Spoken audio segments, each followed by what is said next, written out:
Audio Jungle.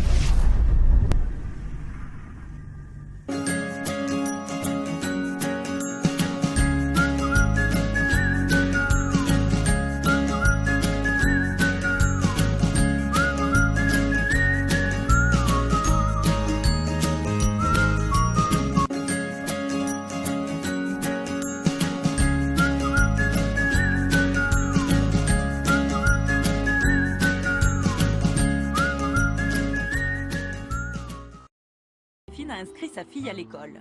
La petite Philippa ne va pas dans le privé. L'école publique a séduit ses parents. En Suède, pas de carte scolaire depuis 20 ans. Les familles ont la liberté de choisir leur école.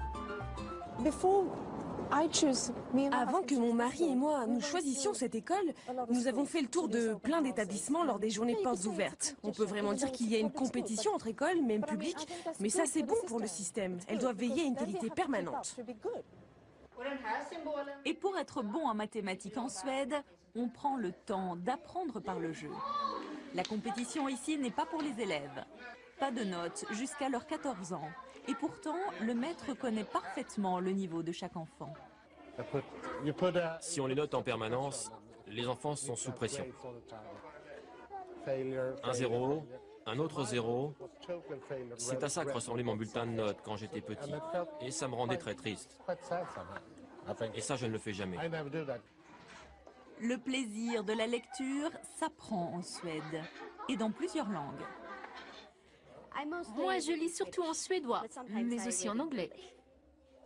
Épanouissement, décontraction, peut-être les clés du succès du modèle de l'école scandinave. Et ce qui vaut pour le public se retrouve dans le privé. Autre décor, au sud de Stockholm, Gustavsbergs, un village paisible. Cette famille, elle, a fait le choix du privé. On les appelle ici les écoles libres. Pas de grille d'entrée, l'école est au milieu des bois, un paradis pour petits aventuriers. On fait une balade en arrivant à l'école chaque lundi. On coupe à travers bois et on écoute les oiseaux. Et cette école de rêve est accessible à tous. On ne paye absolument rien. Tout est gratuit. En Suède, le gouvernement, les communes payent une certaine somme pour chaque enfant, qu'il aille dans le privé ou le public. On ne prépare pas nos enfants à entrer dans les grandes écoles. On leur apprend à devenir de belles personnes, à vivre ensemble au milieu des autres enfants. Ici, on apprend les langues en chantant et l'histoire en sculptant. Comme dans le public, les professeurs ont la liberté de choisir leur méthode d'apprentissage. L'État suédois leur fait confiance. On essaie d'avoir une approche artistique à chaque leçon. On commence toujours par une expérience. À partir du moment où l'enfant est dans la création, il accède à la connaissance par la voie de l'art et de la passion.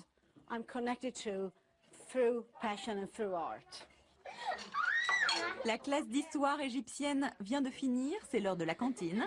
Ici, on mange bio en classe ou en terrasse entre copines. En Suède, la cantine est gratuite. L'école est le miroir de la société suédoise qui tente de préserver son modèle social. Ici, ni le privé ni le public ne revendiquent l'élitisme. Le critère de réussite, c'est avant tout le bien-être à l'école.